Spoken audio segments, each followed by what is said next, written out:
Bueno, pues buenas tardes a todos. Son las 6 de la tarde. En respeto a los que entraron a tiempo, vamos a iniciar.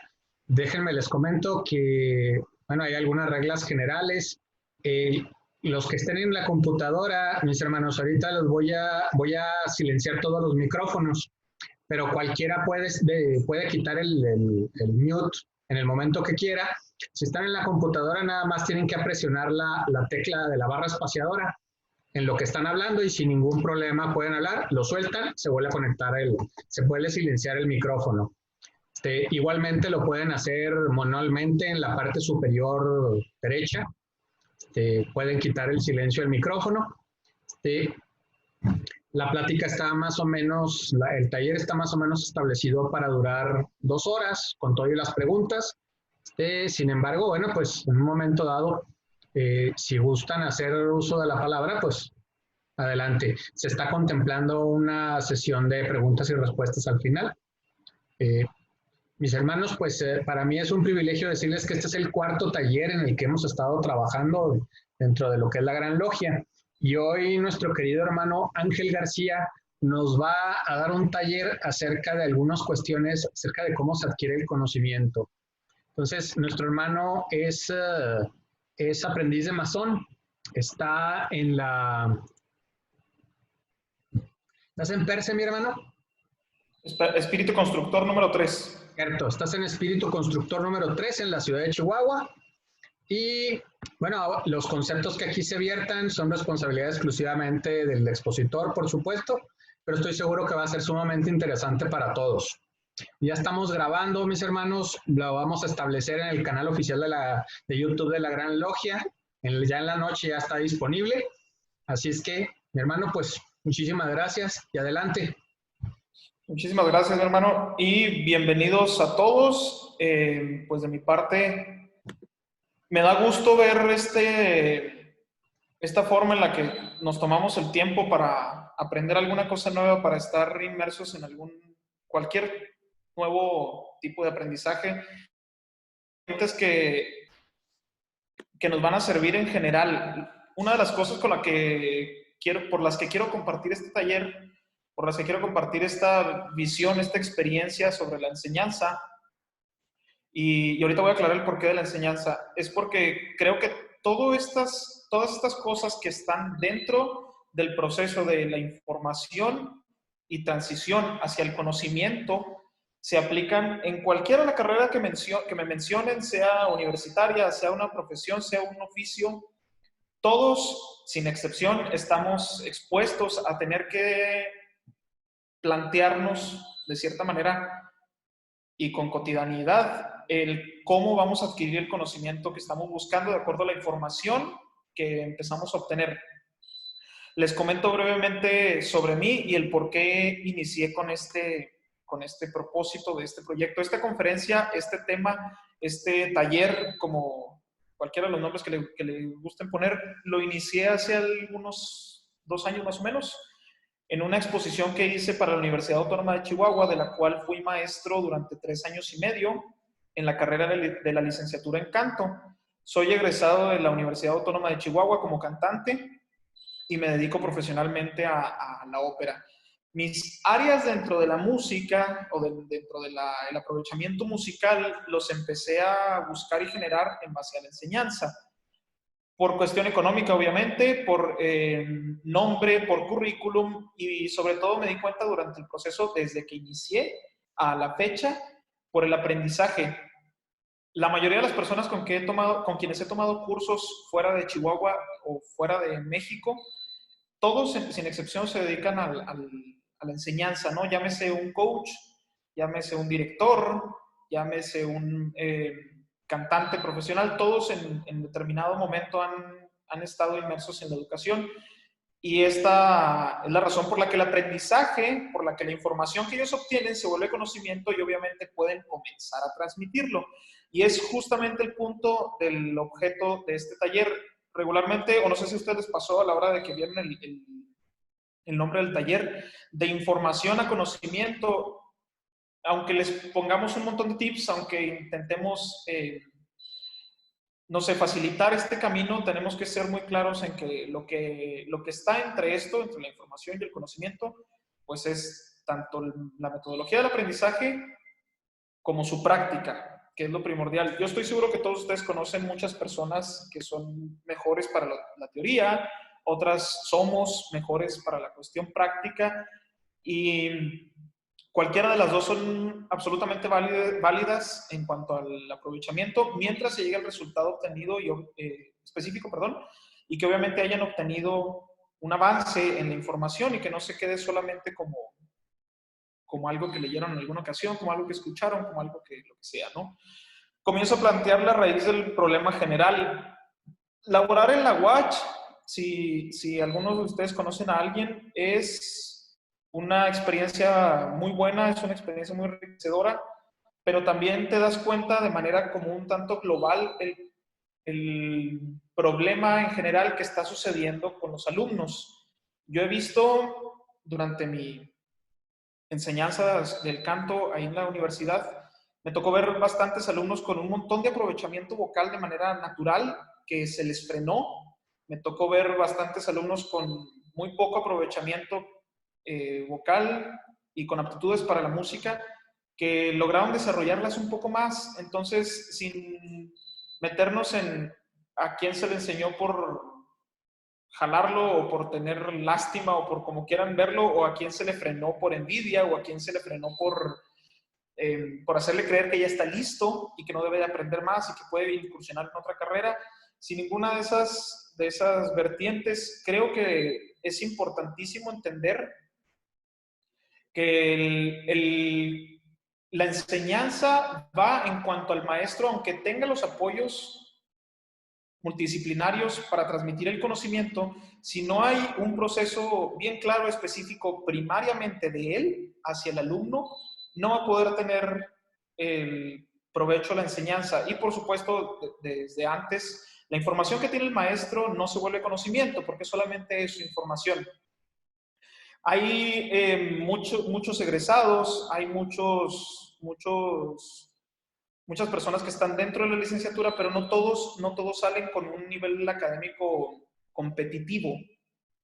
Y la razón de esto no es tanto por el alumno, es porque la información que se suelta, la información que se empieza a transmitir, se queda ahí solamente en información. Entiéndase por información, hacia grandes rasgos, al conjunto de ideas procesadas y ordenadas para su práctica comprensión. ¿Qué es esto? Incluso, no sé, poniendo otro ejemplo que no sea específicamente musical, voy lógicamente, a mencionar varios ejemplos musicales, puesto que es el área en la que me dedico profesionalmente. Sin embargo, les repito, creo que todo lo podemos aplicar para cualquier área de nuestra vida y al final estoy seguro que van a encontrarle relación a más de 5 puntos en su vida cotidiana. Y con el conocimiento entendamos como ya los hechos adquiridos y la facultad para comprender la información. Muchas veces a los niños se les hace más práctico reaccionar de una u otra manera, más sencilla, más práctica, sin tanta información, insisto, porque ellos están receptivos a lo que les parece práctico, receptivos a lo que les parece fácil, sencillo de comprender y accionan con esa información. Un niño no se pregunta a la hora de que les enseñan los colores, o regularmente no se pregunta, ¿no? En su mayoría los niños, ¿por qué o cómo se hace el color azul? Ellos entienden cuál es el color azul y cada vez que lo ven, reaccionan color azul, ¿no? Entonces, en realidad nos están llenando de información innecesaria para poder adquirir el conocimiento de lo que es, en este caso, el color azul. ¿Y a qué viene con esto? Cuando ya estamos en la etapa adulta, cualquiera de los aprendizajes que comenzamos a agarrar y a buscar sobre todo, ya sea, me parece a mí correcto a partir más o menos de la secundaria en delante, que es cuando uno empieza a tener un poco más de dudas, de alternativas, comienza el momento en el que voy a estudiar, comienza el momento en el que a qué me voy a dedicar, si es que todavía no se tiene una completa idea de estas oportunidades que hay, ¿no? Tanto para mantenerse solo como para proyectarse su vida personal. Y lo que pasa aquí es que no tienen un desarrollo del proceso cognitivo del aprendizaje. A esto es a lo que me refiero con el cómo estoy aprendiendo Voy a poner aquí una imagen. ¿Cómo estoy aprendiendo? En un momentito. ¿Cómo lo pongo? ¿Cómo lo pongo?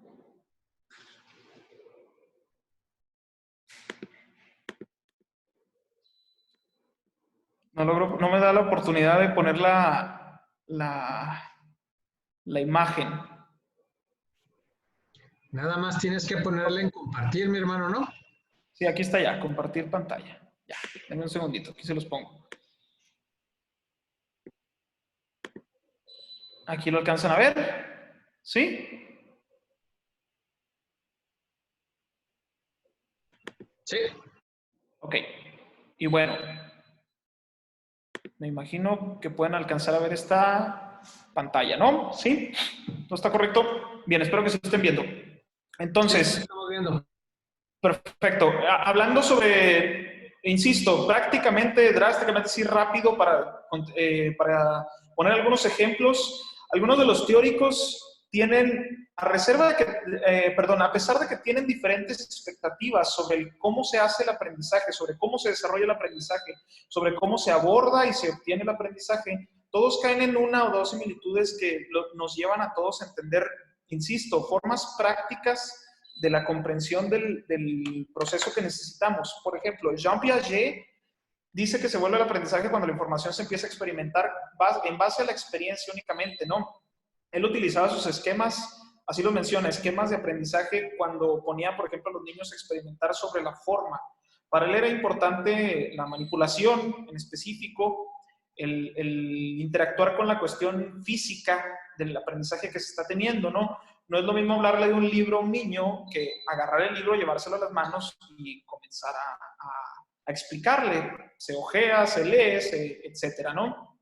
Lev Vygotsky utiliza la teoría también diciendo, partiendo desde la etapa infantil, que entre más comprenden los niños, perdón, entre más interactúan los niños, van comprendiendo cada vez más lo que están recibiendo de información. ¿Perdón?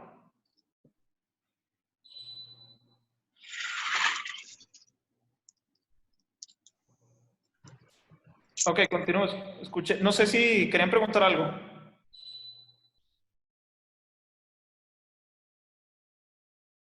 De acuerdo, continúo.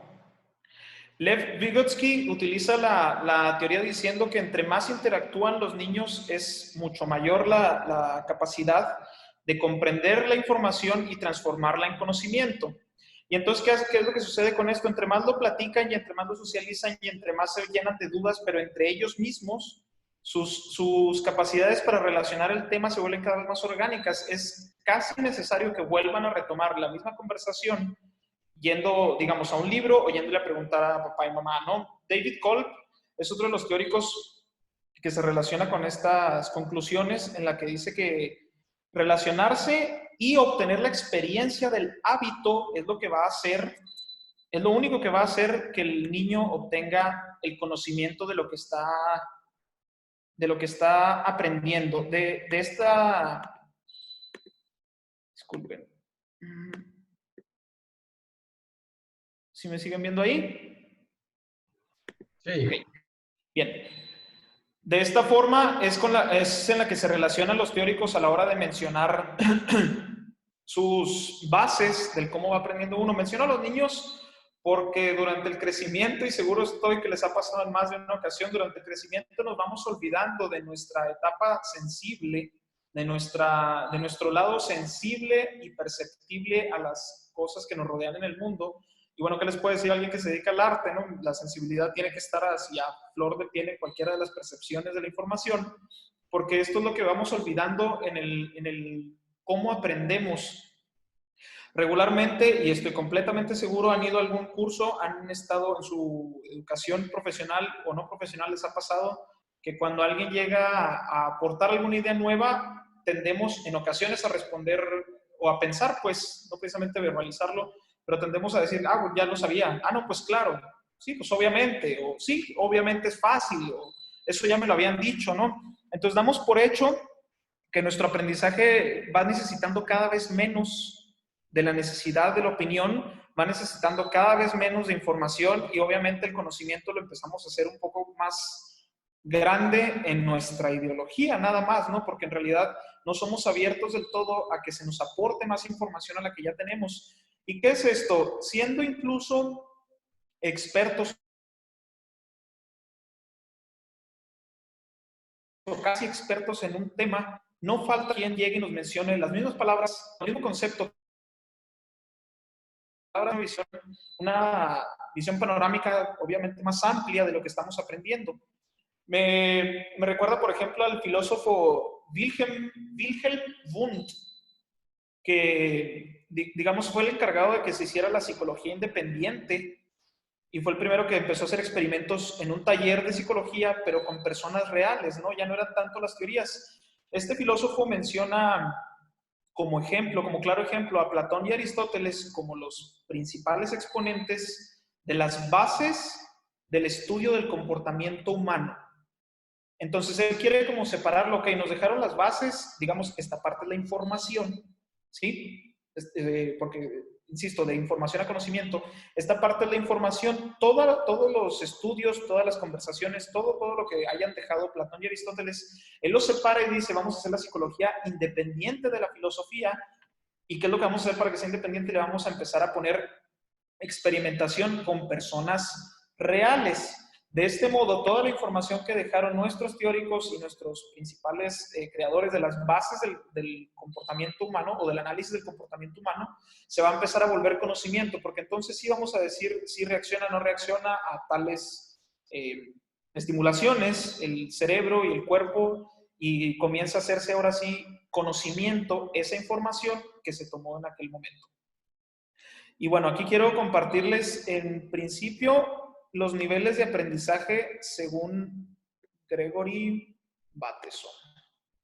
Voy a compartir una vez más la pantalla. Un segundito. Aquí está. Bien. Niveles de aprendizaje según Gregory Bateson. Filósofo también lingüista. No voy a meterme en temas en específico de programación neurolingüística, aunque haya sido una de sus áreas de nuestro exponente. Sin embargo, el proceso del cómo empieza a analizar la forma en la que entendemos los aprendizajes y en la que el ser humano comienza a tener aprendizajes me parece muy interesante, puesto que esto es justamente lo que vamos olvidando un poco a la hora de aprender lo que vayamos a aprender y entonces la información se queda en información y nunca se vuelve conocimiento, solamente es algo que otra vez supimos o que otra vez se nos informó o que sí alguna vez leí sobre el tema, pero le perdemos interés por esta razón, porque no estamos inmersos en buscar nuestro propio sistema cognitivo de aprendizaje. Entonces, el aprendizaje cero, él lo menciona como respuestas automáticas. ¿Qué es esto? Cuando yo ya no tengo, perdón, yo no tengo y no cuento con opciones, yo reacciono única y exclusivamente de acuerdo a la opción primaria que tengo y empiezo a hacer como tipo robotcito, ¿no? O sea, actúo y acciono todo lo que tengo que hacer con mi día a día en base al aprendizaje cero.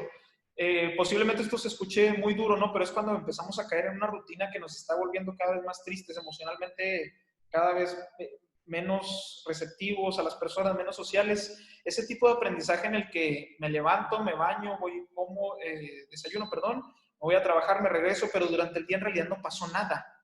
¿Sí? O sea, fue un ciclo de no hay aprendizaje, un ciclo del mismo ciclo de acciones que no me están volviendo y no me están devolviendo ningún tipo de aprendizaje a la hora de que yo hago mis acciones. En el aprendizaje 1, comienzo a tener la posibilidad de elegir entre una o dos opciones. Ahí tengo un error de ortografía, disculpen por el entre. Ni para qué les dije, a lo mejor no lo había notado.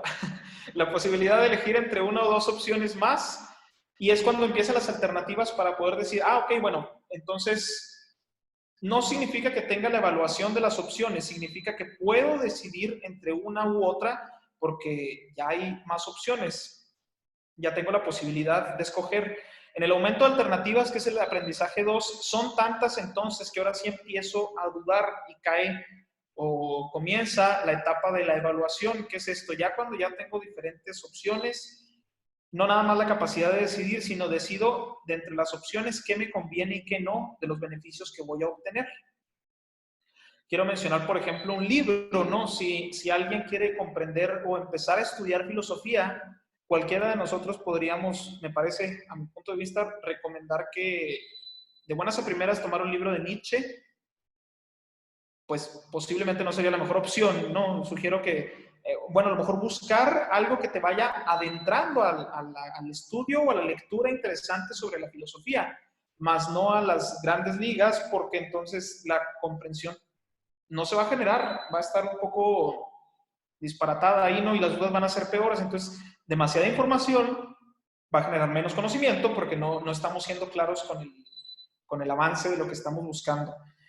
Pero bueno, luego viene el aprendizaje 3, que es donde se supone que todos deberíamos estar alertas o intentar llegar a que nuestro proceso de información a conocimiento, en este aprendizaje, se vuelva claro, clave y completamente palpable para lo que estemos buscando. ¿Qué es esto? La posibilidad de corrección. Y entonces aquí, volviendo a las teorías anteriores, viene la parte en la que yo socializo. Sin ningún tipo de pretensión, ya puedo yo comentar con algún amigo, con algún jefe del trabajo, con algún compañero que esté a mi nivel de entendimiento, de enseñanza y de conocimiento, poder comenzar a debatir, a compartir ideas, a decir, bueno, yo pienso tal cosa, yo pienso, entonces empieza la posibilidad de corrección y no para el punto de vista desde su percepción, sino el punto de vista desde el concepto que estemos estudiando, ¿no? En el sentido del ejemplo del libro, puedo entonces, ¿sabes qué? No estoy leyendo a Nietzsche o comencé a leer a Nietzsche y entonces la persona con la que platicas te puede decir es que a lo mejor no es la mejor opción. ¿Qué te parece si lees a Hermann Hesse? A lo mejor, y agarras Mi Credo, el libro Mi Credo, y puedes empezar a entender un poquito de diferente manera el por qué comienza el ser humano a buscar filosofía. No el vasto conocimiento filosófico que comenzaste a buscar con Nietzsche y que lo único que pasa es que te confundes un poco más sobre lo que está sucediendo en tu aprendizaje y en el tema que estás buscando, ¿no? Entonces ahí viene la evaluación del cómo vas a determinar qué es lo que te está funcionando y qué es lo que no. Ahora, en estos niveles de aprendizaje viene, digamos, el primer punto en el que me gustaría que todos ustedes, aunque no lo verbalicen en este momento, sino hasta el final, me gustaría que ya vayan buscando dentro de sus acciones, no sé si les gusta de los últimos 3 años, de los últimos 4 años, qué es lo que han aprendido, qué es lo que han buscado aprender y que indudablemente les pareció que se quedaron en el aprendizaje 0, que se quedaron en el aprendizaje 1, en el 2, o que sí lograron hasta el 3, pero solo una vez y no continuaron con ese hábito de conocimiento, con ese hábito de hacer su esquema cognitivo de aprendizaje, porque en todo caso, el conocimiento que adquirieron en ese momento también se quedó ahí solamente, ya no trascendió, no hubo absolutamente nada de conexión después de ello. Lo compartieron, no lo compartieron, y si no lo compartieron, sean objetivos con ustedes mismos y aclaren el por qué. Porque también yo pudiera decir, es que no lo compartí porque me da vergüenza equivocarme. Grave error, ¿no? Es que no lo compartí porque ¿a quién le voy a platicar si yo ya lo sé? Gravísimo error, ¿no? Todavía peor. Entonces, es al revés, es comenzar a compartir, es comenzar a debatir, es comenzar a preguntar sobre todo e inmiscuirse con el tema y con personas que puedan hablar del tema para, volviendo a la parte del principio, para relacionarse y que toda la experimentación de la información que acabo de adquirir, que ya parece conocimiento, se vuelva cada vez más grande. Y entonces se refuerzan mis ideas, se refuerzan mis dudas y se refuerza mi autoevaluación del sistema. De otra forma, del sistema y del esquema.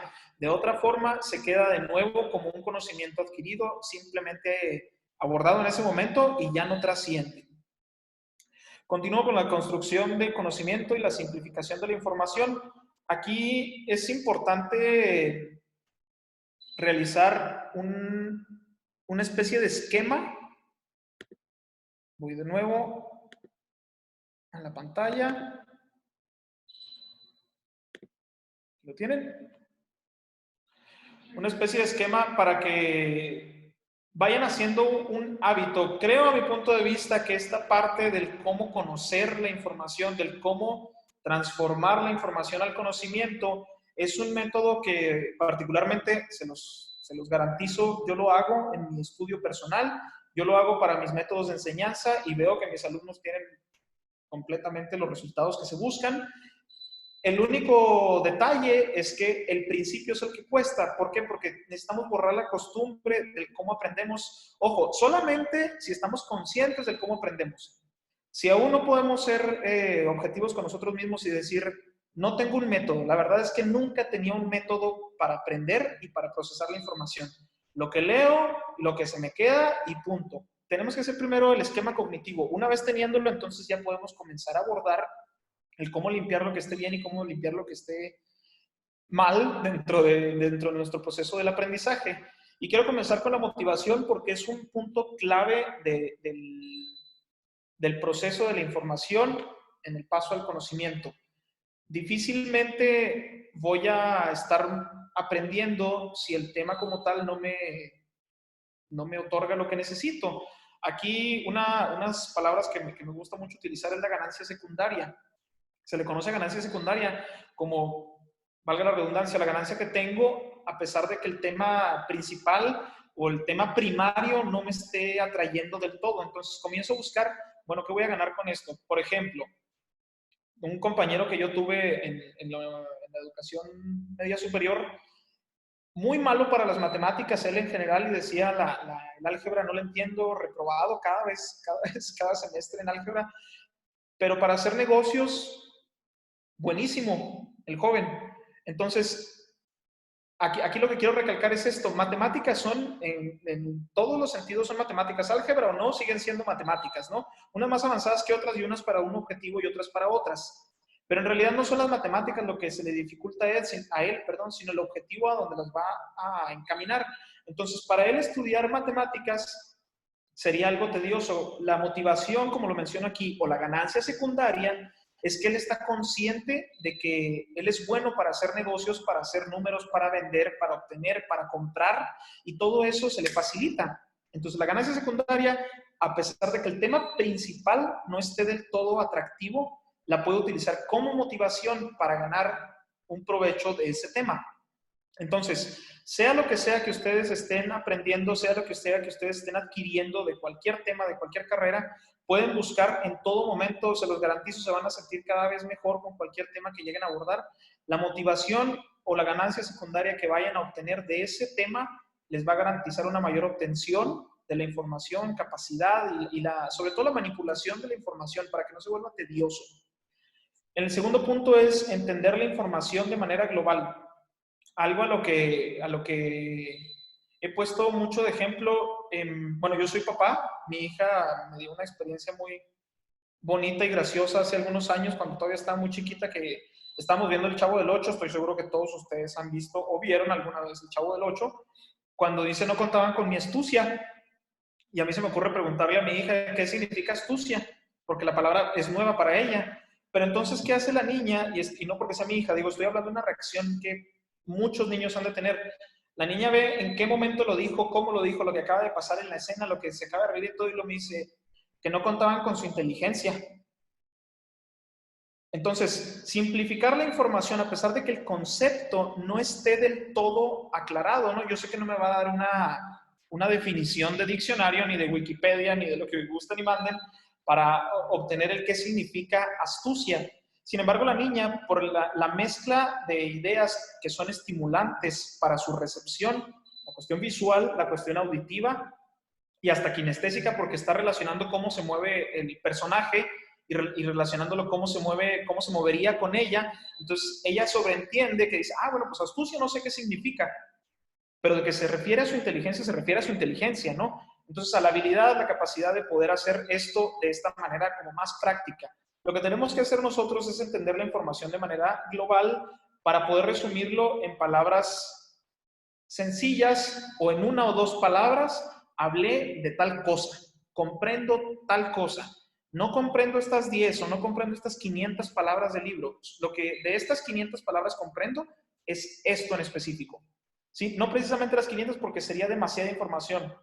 Estoy seguro que muchos de ustedes han leído más de un libro en el que de cada página no sé, de cada 100 palabras, a veces hay páginas en las que 60 o 70 son paja.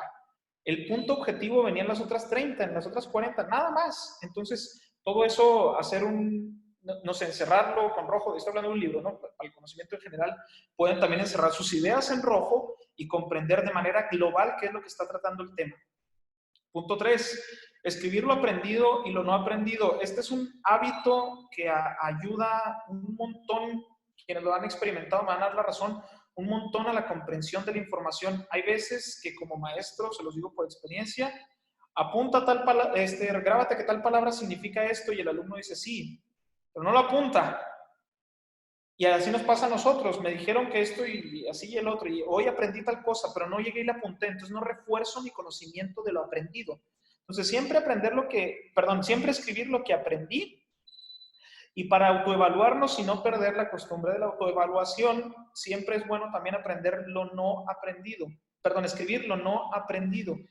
Las partes que se me dificultaron, recalcar, esto no lo entendí porque creo que tal punto me pareció complicado, o porque lo explicó mal, o porque sí lo entendí, pero se fue a otro, no sé, pero aclararnos a nosotros mismos qué es lo que está sucediendo para bien y qué es lo que está sucediendo para mal. No puede ser el rescatar únicamente lo bueno para poder aprender. También objetizar que las cosas malas no me están favoreciendo, también es bueno. Entonces, escrito se va a hacer cada vez más fuerte. En el punto número 4, simplificar la información. Aquí voy con una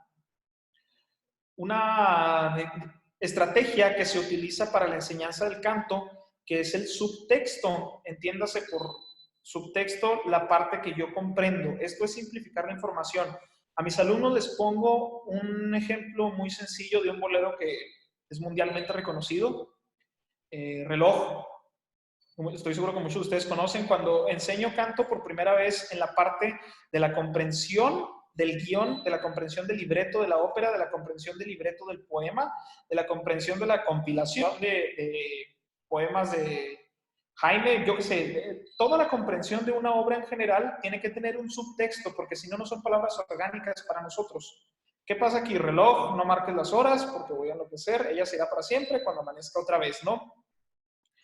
Como quiera el alumno comprenderlo, pero debemos de comenzar a nosotros a decir, ok, a ver, esa es la acción poética que tiene el texto de la canción. Subtexto sería que yo entiendo que este personaje va a estar con ella en la noche y quiere que las horas sean más largas porque van a pasar una noche maravillosa, porque lo que sea, y ya le estoy dando señales a mi cerebro prácticas sobre mi lenguaje, sobre mis palabras, porque yo no lo escribí, yo no escribí esa poesía, y necesito entenderlo a cuestiones palpables, a cuestiones que sean reales, a relacionarlo con una imaginación. Cuando estuve con mi esposa en tal parte, cuando estuve con mi novia en tal parte, cuando estuve con mi...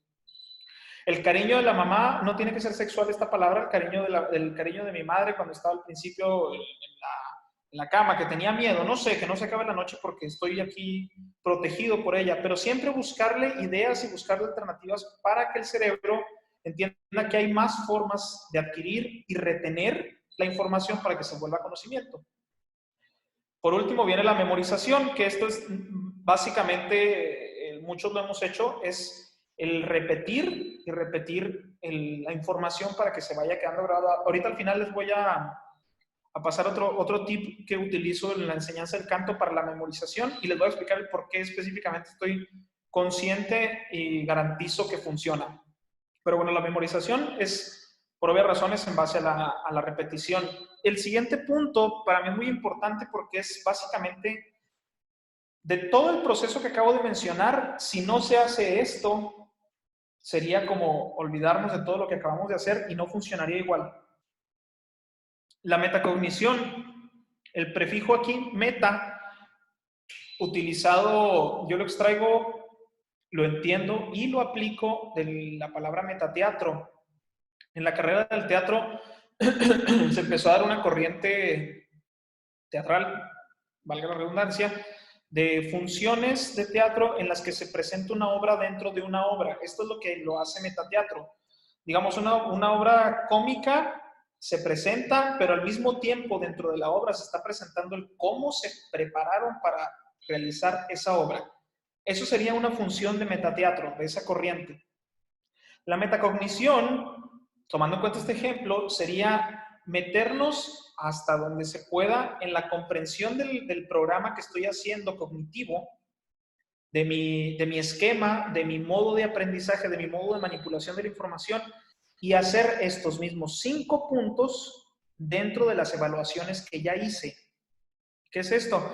Ya supe con qué me motivo, ya sé entender la información, ya sé escribir, ya practico escribir lo aprendido y lo no aprendido, ya puedo simplificar la información, ya estoy memorizando todo esto. Bueno, le voy a hacer otro filtro más para hacerlo cada vez más pequeño y poder entender a mis palabras, a mi entendimiento, a mi relación, a mi vida cotidiana, a mis experiencias o las que logré relacionar en el proceso primero, en el primer proceso cognitivo, para poder hacer un esquema de metacognición. Y entonces sí vienen las evaluaciones personales.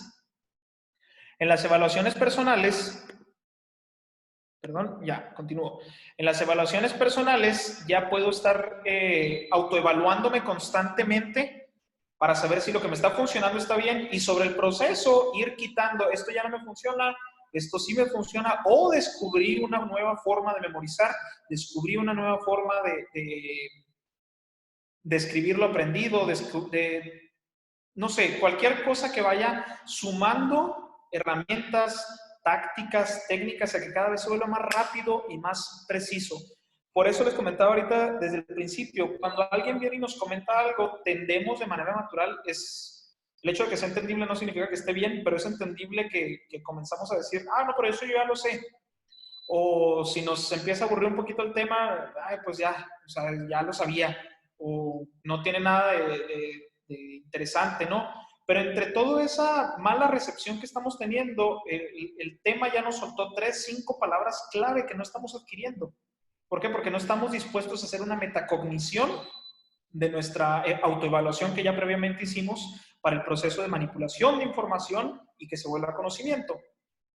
Y con esto quiero aclarar una parte específica de cómo hacernos cada vez más inmersos a esto.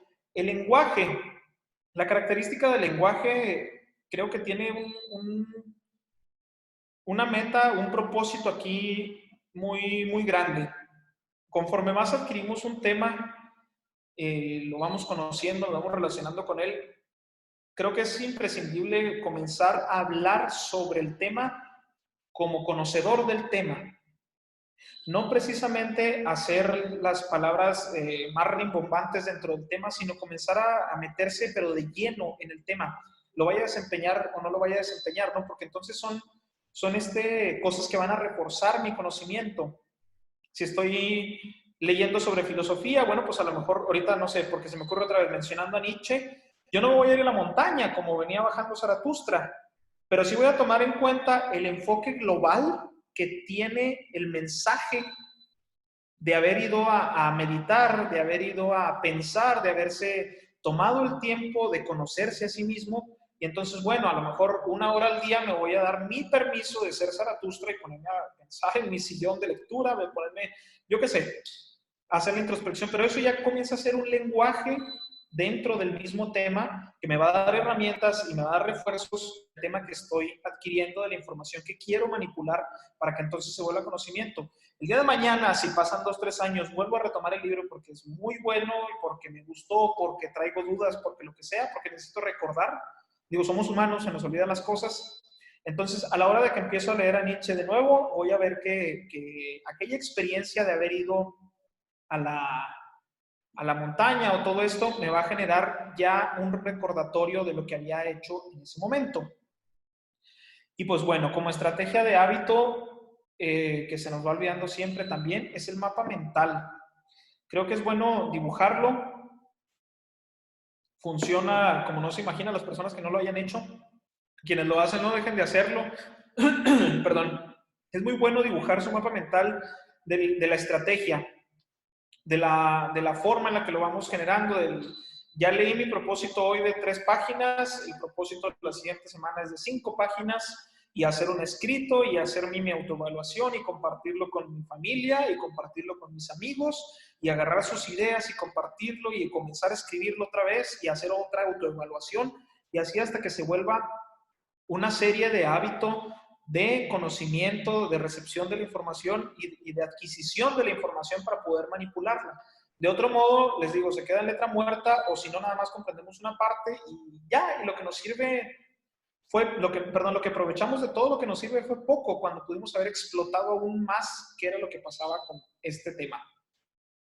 Y bueno, llegando a la parte del final, quiero compartirles, como les dije ahorita, el por qué menciono lo del subtexto, lo de trabajar con la memorización y todo este propósito. Aquí, espero que sí se alcance a ver, toda esta parte de aquí, no les estoy presumiendo mis libros, para nada no se trata de eso, la cantidad de libros que están solamente en esa parte de arriba son las óperas. Para memorizar una ópera completa con la cantidad de tiempo, que te dan los directores, perdón por quemarlos, pero a veces es poco, de verdad es impresionante y tienes que aprenderte un guión completo de lo que vas a cantar y tienes que memorizarlo porque estás actuando, estás cantando, estás interactuando con los demás personajes y todo esto es un cúmulo de acciones que tienes que estar activo completamente, pero aparte memorizando. Pero aparte memorizado el texto, lo que estás cantando, ¿no? Y lo tienes que traer de memoria y por lo regular no es en español el texto. Entonces, la táctica de memorización, que les voy a pasar ahorita en un minutito, es específicamente para esto, para lograr retener la mayor cantidad de información posible y que cada vez se vuelva más orgánica. Se los garantizo porque lo he vivido. Grabarse una ópera completa y cantarla es algo sumamente difícil cuando, aparte de grabarte tu propio personaje, tienes que estar pendiente de los demás personajes y del guión de los demás personajes. Aprenderse una ópera es aprenderse todos los personajes. Tienes que estar pendiente de todos, ¿no? Para esto, indiscutiblemente, debe haber muchas técnicas. Sin embargo, yo utilizo una que me ha servido como parte de mi metodología de la metacognición, que utilizo tanto para mi aprendizaje como para la enseñanza del canto, que lo pueden relacionar en cualquiera de sus áreas de la vida cotidiana y les aseguro que va a tener absoluta relación. El programa del hábito es súper sencillo, no tiene muchísimo chiste. Lo que tiene chiste es lograr hacerlo hábito y que cada vez sea más orgánico. La estrategia es, aquí va, adquirir y repetir durante 45 minutos lo que estoy aprendiendo. Es un ejemplo. El tema tiene 3 páginas. Voy a leer las 3 páginas una y otra vez, repetición tras repetición, durante 45 minutos y voy a descansar 30.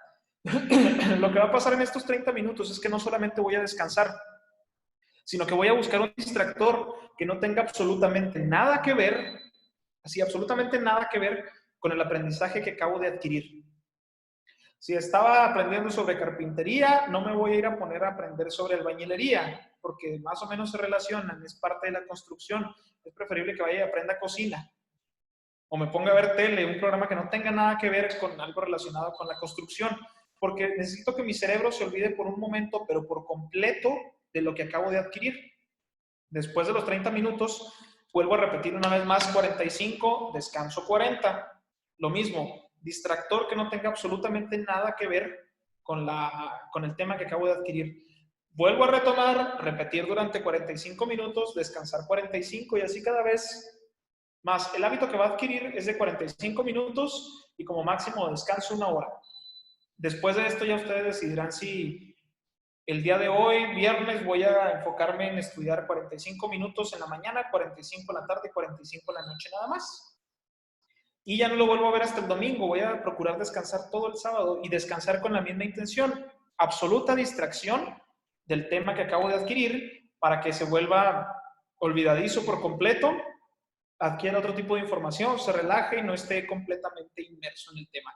Esto creo que facilita el captar la información, facilita la retención. Se los digo por experiencia personal, de verdad se los garantizo. Hay veces que se tiene que aprender un concierto completo en una semana y son muchas letras, es mucha música y son muchos caracteres, estilos diferentes de periodos musicales y de exigencias musicales que tienes que grabarte. Con esto, que lo aplico para cualquier tipo de tema que esté aprendiendo, no precisamente para el canto, les comento, es bien efectiva esta táctica y nos hace manipular la información de manera más fácil y se vuelve conocimiento. El día que que se logre ya la memorización del tema, les aseguro, se puede hablar, bueno, estoy hablando por mi ejemplo que estoy poniendo, les puedo hablar sobre cualquiera de los personajes, características de cualquiera de los personajes, la música en general, el acompañamiento. Ya sabes qué pasa con absolutamente todo, solamente con este proceso. Porque te tomas la oportunidad de darle un esquema y de darle un orden, una organización al cómo aprender y no precisamente a lo que estás aprendiendo. Eso se vuelve después, como les dije ahorita, primero el aprendizaje cognitivo, hacer la evaluación, todo esto, practicarlo, hacerlo hábito y después ir a la parte metacognitiva. Por mi parte de explicación ha sido todo. Espero que les haya gustado y que hayan logrado conectar con su vida personal un montón de puntos que creo que así funciona. Les comento, ya lo había visto en alguna ocasión con alumnos de la Universidad Autónoma de Chihuahua y todo el mundo empezó a conectar sus ideas con, me pasó esto con aquel tema, me pasó esto con aquella experiencia, me pasó esto con el otro.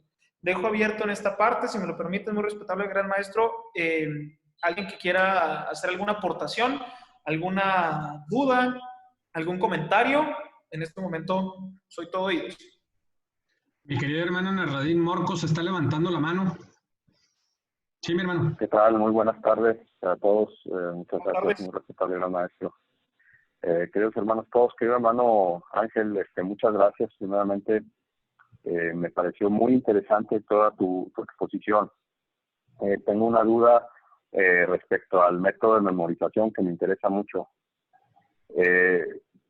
Suponiendo que empiezas a memorizar algo de cero, obviamente primero lo tienes que leer varias veces. Comentaste durante unos 45 minutos, luego reposar 30 haciendo algo completamente distinto, luego volverlo a retomar y luego extender el tiempo de reposo y así sucesivamente. Pero ¿en qué momento empiezas a dejarlo de leer y a tratar de repetirlo de memoria? Porque obviamente eso pues no va a pasar al principio, necesitas leerlo quizá los primeros 45 minutos y luego, pero ya empezarlo a repetir de memoria, seguramente se te van a olvidar muchas partes, ¿no? Entonces lo vuelves a leer o cómo funciona esto en la parte del método. Ok, creo que aquí sería más bien, bueno, nos volvemos un poquitito al proceso de hacer el esquema cognitivo y utilizándolo aquí en la cuestión de la memorización. Por ejemplo, agarrando un tema de cero, vamos a suponer que me tengo que aprender un discurso, ese es el propósito, ¿no? Me tengo que aprender un discurso de 2 páginas, está amplio, o sea, son 2 cuartillas grandes y tengo que decir las palabras tal como van. Haciendo el proceso, digamos, de 2 días seguidos, es un ejemplo que doy porque lo he recomendado de esta forma y te lo aseguro, dan resultados. 2 días seguidos lo leo de principio a fin, pero mi propósito no es memorizar, mi propósito es repetir, porque lo que estoy haciendo primero es intentar provocarme a mí mismo el proceso cognitivo, ponerle orden a lo de acá, antes de decir ya me lo aprendí. Ahora, durante la lectura pasa en muchas ocasiones, yo estoy seguro que a todos nos pasa, empiezo a leer y luego ciertas palabras me recuerdan algo, ya me distraje y me fui para otra parte. Y entonces ya no está la atención en leer. Lo que necesito primero es acostumbrarme a que durante esos 2 días voy a hacer el proceso de memorización únicamente para leer. Por ejemplo, tercer día me clavo en que lo voy a leer 1 o 2 veces completo y entonces voy a escribir lo que dije en el proceso cognitivo, las partes aprendidas y las partes no aprendidas. Este párrafo se me va, pero de verdad, mi hermano, necesitas escribir, este párrafo no se me graba, porque tiene tales y tales palabras que no logro retener. Entonces el cerebro entiende qué es lo que ahora se tiene que grabar, ¿no? No es olvidarlo y esta parte no. No, ya lo verbalicé, pero ahora lo escribo, porque entonces ya le doy la orden a mi cerebro que en eso se tiene que enfocar. Después del cuarto día, en el cuarto día repito la información, pero ahora memorizo y hablo de manera memorizada lo que ya escribí y únicamente empiezo a releer con el mismo proceso cognitivo del principio la parte que escribí que no me aprendí. Y entonces al mismo cerebro ya le diste herramientas y luego se las empiezas a quitar porque esta ya no la utilizas porque eso ya lo retuviste. Esta tampoco, esto quita, le estás cargando de más. Entonces imagínate que vas en tu mochila con un montón de herramientas y le vas quitando porque ya no las vas utilizando. Cada vez utilizas menos, ¿no? Entonces, al cuarto, quinto día, te aseguro que más de la mitad del texto va a estar completamente memorizado porque escribiste que sí y que no, y lo escribiste de memoria. Esto por repetición, primero que nada, y segundo por análisis de lo que sí está quedando y lo que no está quedando. Te lo comparto, se los comparto en general a todos por una experiencia personal. Hace 2 años tuve la necesidad, porque sí fue necesario, aprenderme una ópera completa de 2 horas y media. Me la tuve que aprender en 1 semana y media. Y se los juro, no dejé de comer, no dejé de ir al baño, o sea, la vida tiene que continuar de manera natural, pero tienes que concentrarte en el proceso, no tanto en, ni modo, me lo tengo que aprender, de ahora en adelante ya no duermo porque tengo que estudiar demasiado. No, en realidad el estudio no es el problema, sino es el cómo lo vas a estudiar. Espero haber respondido la pregunta de manera práctica. Sí, excelente. Muchas gracias, hermano. Me va a ser muy útil, lo voy a poner en práctica. Ya me he tenido que aprender también textos muy amplios, Claro. pero nunca adopté un método. Simplemente me iba por pedacitos, ¿verdad? Me trataba de aprender el primer párrafo y hasta que no me lo aprendía, y escribirlo, obviamente. Leerlo, tratar de decirlo y escribirlo, pero sin ningún método en realidad. Entonces esto me va a ser muy útil. Igual, toda la adquisición del conocimiento, como lo has explicado, de información a conocimiento, pues muchos de nosotros, yo soy de los que no tienen un método, simplemente ponerme a leer y lo que se me queda, y obviamente lo que compartes y lo que platicas, pues que te queda más o que lo que simplemente leíste y ahí se quedó, ¿no? Entonces, tener este esquema o este método es de mucha utilidad. Lo que no entendí muy bien es la cuestión de la metacognición. Entendí que había que aplicar a cada uno de los pasos de este método, volverle a aplicar los pasos para, por ejemplo, punto número 1, motivación. A la motivación hay que aplicarle todo lo demás, o no sé, yo creo que me perdí un poco en el concepto. Okay. No, o sea, punto por punto volver a hacer una autoevaluación de lo que ya se adquirió. Por ejemplo, como lo que decía ahorita, ya las herramientas que ya tengo, no me voy a llevar las Stilson para quitar una tubería de agua de PVC, porque para eso necesito otras pinzas. Entonces, eso es hacer una metacognición, ir limpiando lo que no me funciona para esto que estoy aprendiendo ahora. Ahora, durante el aprendizaje, durante el camino del aprendizaje, y todo lo que acabo de decir de relacionarlo, experimentarlo, vivirlo, compartirlo con los demás y todo esto, me va llenando y acumulando de cada vez más información. La metacognición sería para entonces de todo eso que te acabas de llenar una vez más, estoy hablando solamente de la motivación. Ya tengo un montón de conceptos, de factores que ayudan todavía más a mi motivación. Bueno, entonces de eso mi metacognición va a ser agarrar los que más me gustaron, los que más me favorecen y también los que me están estorbando un poquito o los que ya comprendí, que ya son hábitos, ya son orgánicos, pues los dejo. Esa sería la metacognición. Y sí es en base a cada punto. Yo recomiendo que en cualquiera de los puntos que van a ir revisando del proceso, vayan haciendo una metacognición de cada uno y luego después la general.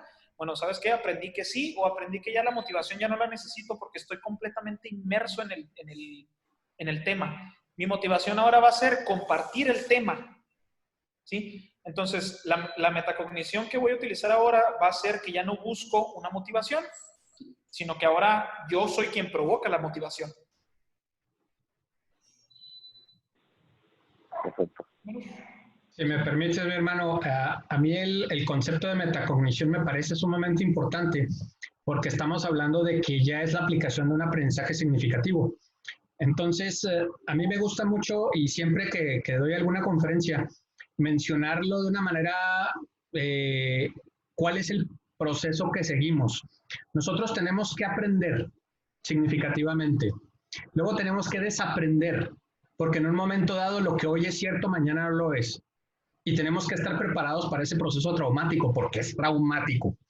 Estamos acostumbrados a pensar en blanco y negro y la escuela tradicional nos menciona que la capital de Jalisco es Guadalajara y eso así se queda, ¿no? Y por lo tanto todos los conocimientos que estamos adquiriendo, bueno, pues también son ciertos si están grabados en piedra. Realmente los procesos cognitivos tenemos que movilizarlos, así como tú lo estás diciendo, ¿no? El aprendizaje tiene un montón de aristas. Entonces tenemos que aprender, mañana quizá tengamos que desaprender, por lo tanto tendremos que reaprender y posteriormente tenemos que aplicar. Y una vez que ya aplicamos, ese conocimiento lo tenemos que pasar o tenemos que aplicarlo en condiciones diferentes y en situaciones y contextos totalmente diferentes. Y ese ya es proceso metacognitivo. Entonces, nosotros ya logramos que el conocimiento no solamente se aplicara en el contexto específico, sino que ya encontramos de una manera mucho más holística cómo está representado ese conocimiento en otros contextos, en otras figuras, en otras geografías, en otros, vaya, en situaciones completamente diferentes. Y tal cual como lo acabas de mencionar, desde un punto de vista también holístico como lo mencioné anteriormente al principio, la cuestión de sensibilidad. Quiero poner un ejemplo que a muchas personas nos ha tocado ver. A mí en lo particular una vez lo viví y de hecho no tienen ni idea cómo me molestó, pero no les voy a contar esa experiencia. El asunto es que hay personas que regularmente hemos visto que se meten de una manera muy clara, muy precisa en la opinión del cómo educar a los hijos. En la opinión de evaluar incluso desde afuera, decir, es que no debiste haberlo regañado, es que no lo debiste haber regañado así, es que no debiste de tomar en cuenta esto, es que bla, bla, bla. Y no les voy a contar la experiencia, les comento, ¿verdad? Pero a mí me pasó eso en una ocasión y yo me quedé callado pensando y dije, pero si tú no eres mamá, yo sí, o sea, ¿cómo puedes decirme desde tu perspectiva qué es lo que puede estar claro y qué es lo que no? A grandes rasgos esto sería una metacognición, o sea, yo sé que todos podemos ver en sobrinos, en primitos, en lo que sea, un esquema y una autovaloración de decir, eso está mal, eso está bien, esto no debieron de haberlo hecho. Bueno, pero vivirlo, ser padre, es muy diferente a ser tío, es muy diferente a decir, tengo primos chicos, ¿no? Ser padre implica un conocimiento mayor que nunca dejamos de intentar buscar y creo que nunca se obtiene para poder ser padre, pero las exigencias de experiencia son diferentes. Ese es un ejemplo muy claro del por qué tenemos que estar como más inmersos en la situación y en experiencia para poder hacer un proceso metacognitivo del aprendizaje, ¿no? Y del conocimiento. No sé si tengan alguna otra duda. Sí, muy buenas tardes. Hola. Buenas tardes. Erika Suárez. Aprovechando un poquito el tema que acabas de exponer y prácticamente el ejemplo que acabas de dar, tengo una duda con respecto a qué estrategias o qué modelo podrías aportar como para jóvenes o niños con autismo de diferentes grados. Ok, para jóvenes o niños con autismo. Creo que la estimulación en general de cualquiera de las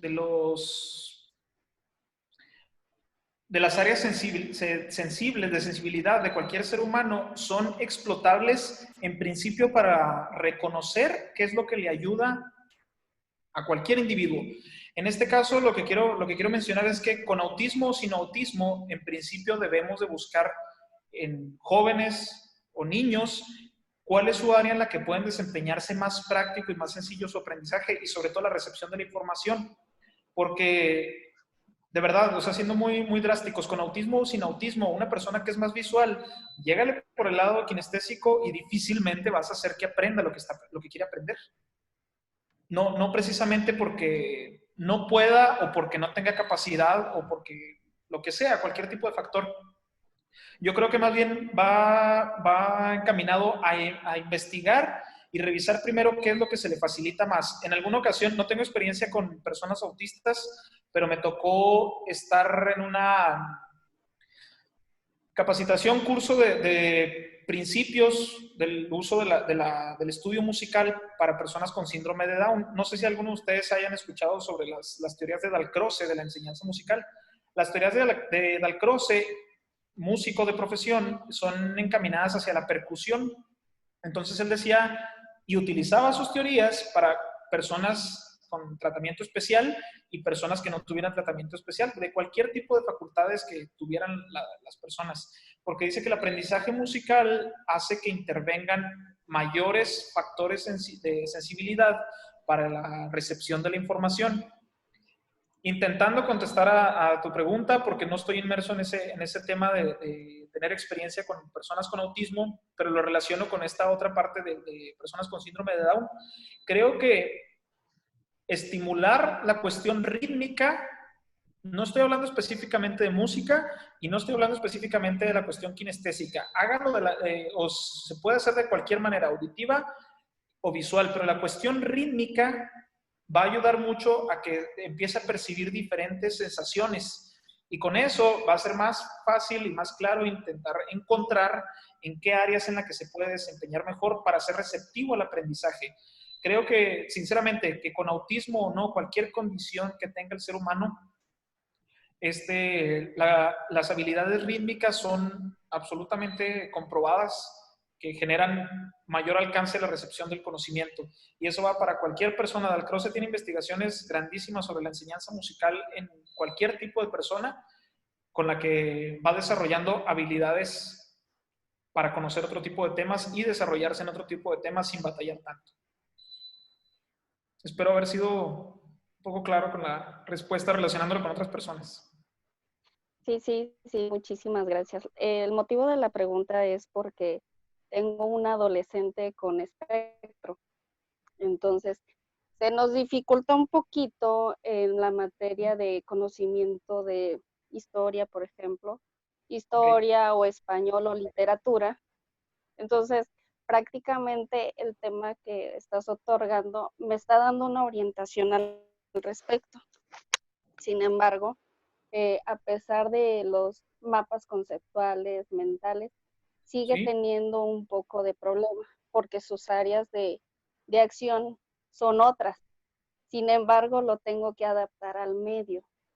De acuerdo. Ahí, por ejemplo, tomando en cuenta el apartado de las ganancias secundarias, si se busca por esa alternativa, no estoy preguntando si sí o si no, pero sugiriendo que se buscara por las ganancias secundarias, ok, si la historia no te gusta tanto, búscame un personaje de la historia que te gusta cómo se viste. Vístete el personaje, siéntete el personaje, vamos a actuar ese personaje, vamos a hacer una obra de teatro pequeña aquí en la casa, te vas a grabar este guión porque lo vas a declamar y vamos a jugar a que tú eres ese personaje. La ganancia secundaria de la persona va a ser que ahora va a interactuar de manera real con la historia y no aprender historia. Se me ocurre una metodología sencilla, práctica y que es hasta divertida. Digo, si es en la familia más, ¿no? Porque puede ser hasta un área de juego del domingo. Estoy seguro que el adolescente que me menciona va a estar esperando el domingo para hacer la graciosa ridiculencia de vestirse. Digo, yo lo estaría también. Muy a gusto esperando el domingo para poder hacer ese tipo de show. Y si por parte de ese tipo de estrategias de la ganancia secundaria no se logra generar, buscar algo que beneficie de lo que le gustas, suponiendo, hay padres que les pagan dinero a sus hijos para que sigan estudiando. No sé, se puede ser una opción. De todas maneras, intentando responder a la pregunta, les puedo compartir mi correo para la información, eso del método Dalcroze. Tengo bastante información sobre eso que les puede funcionar para la educación de los niños y mezclarla con la cuestión musical. Ojo, no se trata de que les enseñen música. Si quieren hacerlo, excelente, ¿no? Digo, qué mejor recomendación la pueden escuchar de mí que esa, pero no se trata de eso. Se trata de que utilicen el concepto de enseñanza que tenía Dalcroze para la utilización de la música en el aprendizaje general, que son dos cosas diferentes. Y repito, es cuestión rítmica, no precisamente que aprendan solfeo, ni guitarra, no tiene nada que ver con eso. No cabe duda que para que el aprendizaje sea significativo tiene que ser lúdico y simbólico. Así es. Así es. ¿Alguna otra pregunta, algún otro comentario?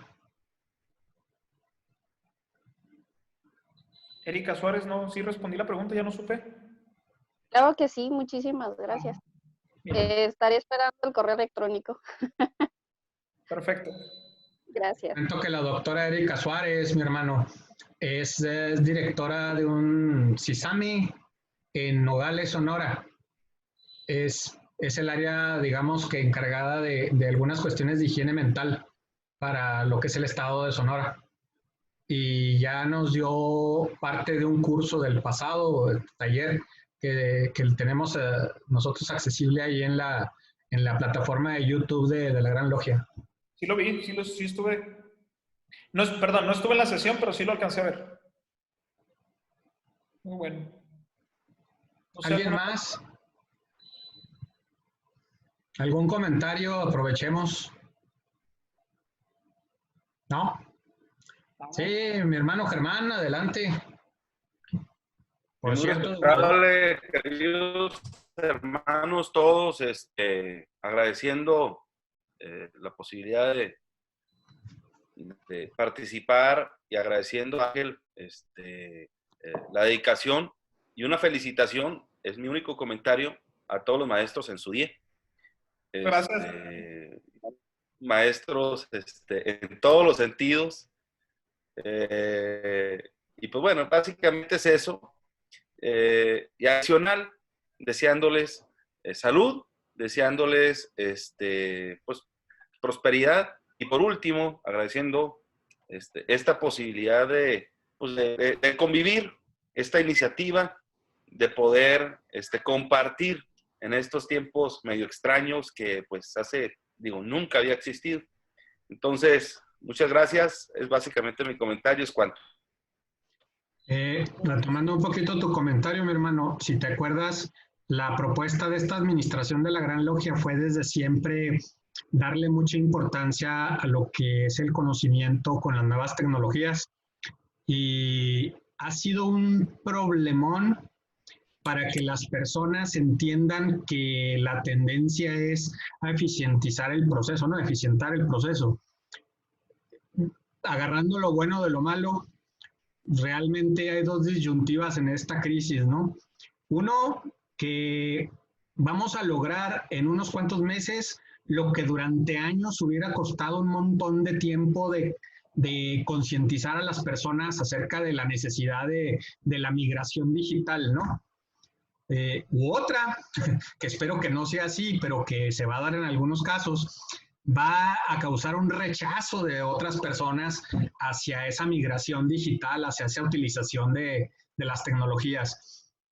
Va a depender de nosotros, créanme que estamos haciendo un esfuerzo muy grande para aprovechar la ola y surfearla y poder nosotros darle ese empuje que tanto necesitamos para, ahora sí que desde abatir costos hasta dar la posibilidad a quien no tenga la posibilidad de tener valga la redundancia, de tener una cuestión presencial a este tipo de cuestiones, para que tenga la oportunidad, nosotros y nuestras familias. Esa es la razón por la cual le estamos invitando a otras personas a que se incorporen y que enriquezcan este tipo de experiencias colectivas que la verdad es que a mí me encantan. Siempre he pensado que es el camino y que espero yo que en este momento todo mundo entienda esa evolución que vamos a tener que tener. No sé si hay alguien más que quiera algún comentario. Por cierto, mi querido hermano Germán Chávez es educador y tiene escuelas, tanto de capacitación tecnológica como de preparatoria. Son el Instituto Bright. Ahí nuestro hermano siempre nos ha echado la mano con alguna bequita o algo así, cosa que le agradecemos un montón. Y además es miembro de la orden y además es rotario.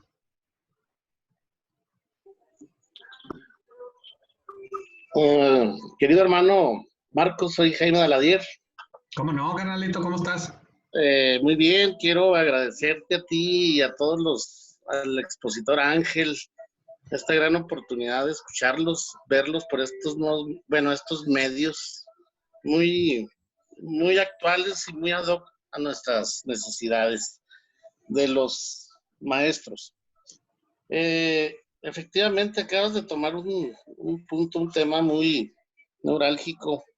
¿Qué va a pasar ahora con la educación en México y en el mundo? Pero en México van a tener un reto muy, muy grande los ingenieros de la educación. Lo digo de alguna forma, no activa, pero sarcástico, por centro de la República, por plumazos, actividades que supuestamente son muy ad hoc a la actualidad y en todas las regiones del país. Con esta contingencia, hermanos, pues se requiere ahora menos alumnos por aulas, más capacitación por parte de los maestros, y va a ser un problema tanto para la educación oficial como privada.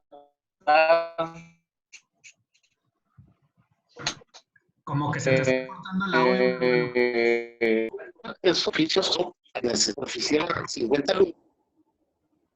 Si una escuela oficial ahorita tiene 50 alumnos en una aula y la recomendación son 15 por aula para respetar la sana distancia, ¿qué va a pasar con los otros? Puede haber muchas estrategias, pero la estrategia más viable, exactamente lo que tú dijiste, es ingresar a esta oportunidad que son las redes sociales, las redes, las tecnologías, internet, etcétera. Pero dijiste también muy cierto, hay gente que no está totalmente de acuerdo ni está inmersa en esta área. Vamos a tener un reto los docentes, los maestros, todos los que nos dedicamos a enseñar, y todas estas plataformas como la que estamos ahorita asistiendo nos van a enriquecer, nos van a dar luz para salir de este atollamiento. Les agradezco estas oportunidades de escucharlos, queridos hermanos todos. Estamos en una situación álgida, pero unidos vamos a salir de ellas, y pues larga vida para vosotros. Es cuanto, hermano, y saludos. Gracias, mi hermano. Definitivamente lo que dices es cierto. Yo nunca he considerado esta que es la solución. Es una solución.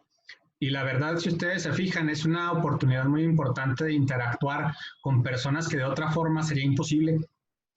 Entonces, si lo podemos encauzar de la manera adecuada, yo creo que vamos a sacarle mucho jugo a este tipo de herramientas.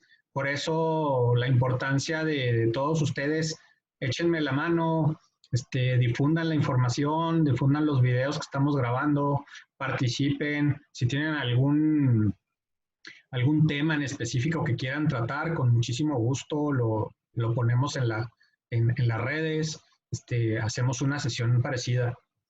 Aprovecho para saludar a la maestra Yamilet Orozco, que aquí está presente y que va a ser la expositora del siguiente taller, que es el próximo viernes a las 6 de la tarde, pequeño comercial.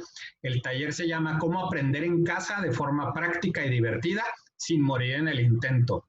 O sea, va a estar sumamente interesante el tema y muy relacionado con lo que estamos hablando. Sobre todo los que tienen, bueno, yo no, pero los que tengan hijos en casa, bueno, ahorita que están viviendo a veces algunos verdaderos infiernos a la hora de tratar de que los muchachos aprendan algo o tengan una existencia mucho más cómoda dentro del acotamiento que hace la cuarentena. Bueno, pues la maestra es especialista en educación especial y nos va a dar una panorámica muy importante y muy interesante al respecto. Digo, comercialito. No sé si hay algún otro comentario o algo así.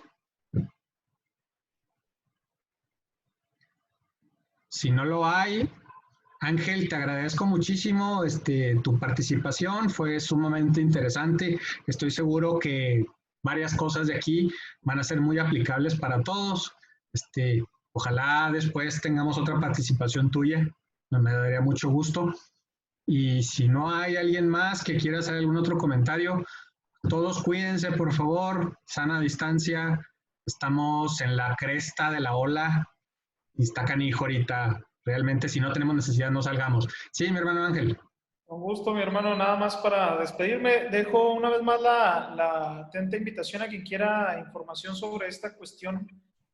No precisamente del tema, tengo un esquema general del tema en PDF por si les gustaría leerlo.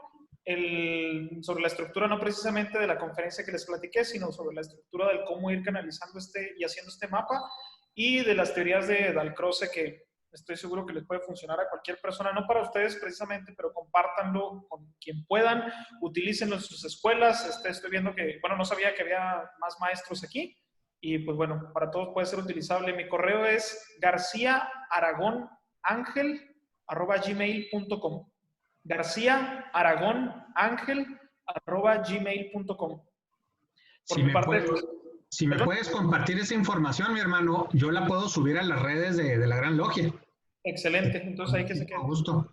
No sé si sea en un archivo de Dropbox o algo así, y ese lo podemos mandar el link y que cada quien entre el que quiera, ¿no? Perfecto. O algo parecido. Tú me dices. Y pues muchísimas gracias por la oportunidad. Al contrario, en unas 2 o 3 horitas ya va a estar este taller en el canal oficial de YouTube de la Gran Logia. Les agradezco a todos su presencia. Muchísimas gracias. Les mando un abrazo. Muchas gracias, mi querido hermano. Gracias, hermano. Saludos. Hecho, cuídense mucho, mis hermanos. Saludos, saludos. Hasta luego. Hasta luego, hermano. Saludos, queridos hermanos.